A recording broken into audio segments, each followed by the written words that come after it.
ನಮಸ್ಕಾರ, ನೀವು ನೋಡ್ತಾ ಇದ್ದೀರಾ ನ್ಯೂಸ್ ಫಸ್ಟ್. ನಾನು ವಿದ್ಯೇಶ್. ಈ ಕ್ಷಣದ ಪ್ರಮುಖ ಸುದ್ದಿಗಳನ್ನು ನೋಡ್ತಾ ಹೋಗೋಣ. ಅದಕ್ಕೂ ಮೊದಲು ಹೆಡ್ಲೈನ್ಸ್. ಕುದುರೆ ಮೇಯಿಸಲು ಹಣ ಕೇಳಿದ್ದಕ್ಕೆ ಮನೆಗೆ ನುಗ್ಗಿ ಹಲ್ಲೆ. ಹುಬ್ಬಳ್ಳಿಯಲ್ಲಿ ನಟೋರಿಯಸ್ ಸೈಂಟಿಸ್ಟ್ ಮಂಜ್ಯ ಅರೆಸ್ಟ್.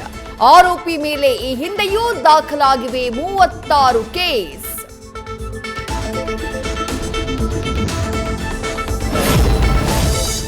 ರಾತ್ರಿ ಪತಿಯ ಹತ್ಯೆ, ಬೆಳ್ಳಂಬೆಳ್ಳಗ್ಗೆ ಪರಾರಿಯಾಗೋಕೆ ಯತ್ನ.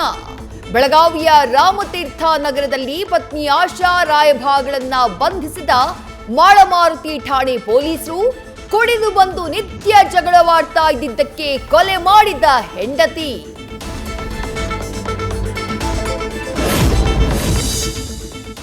ಬಟ್ಟೆ ಬದಲಿಸಿದಂಗೆ ಗಂಡಂದಿರನ್ನ ಬದಲಿಸ್ತಾ ಇದ್ಲಂತೆ ಕಿಲಾಡಿ ಲೇಡಿ. ಮದುವೆಯನ್ನೇ ಬಿಸ್ನೆಸ್ ಮಾಡಿಕೊಂಡಿದ್ದ ಫರ್ಹಾನ್ ಖಾನಂ ಮೋಸ ಹೋದ ಮಾಜಿ ಪತಿಯಿಂದ ತುಮಕೂರಿನಲ್ಲಿ ದೂರು, ನ್ಯಾಯಕ್ಕಾಗಿ ಆಗ್ರಹ.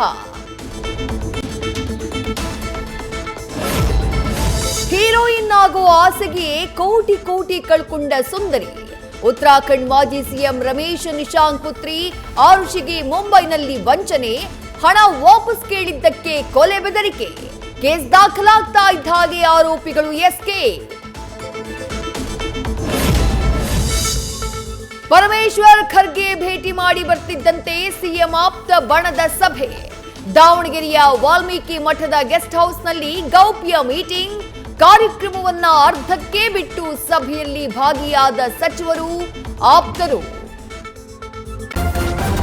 ನ್ಯೂಸ್ ಫಸ್ಟ್, ನಿರ್ಭೀತಿಯಿಂದ ನಿಮ್ಮ ಪರವಾಗಿ.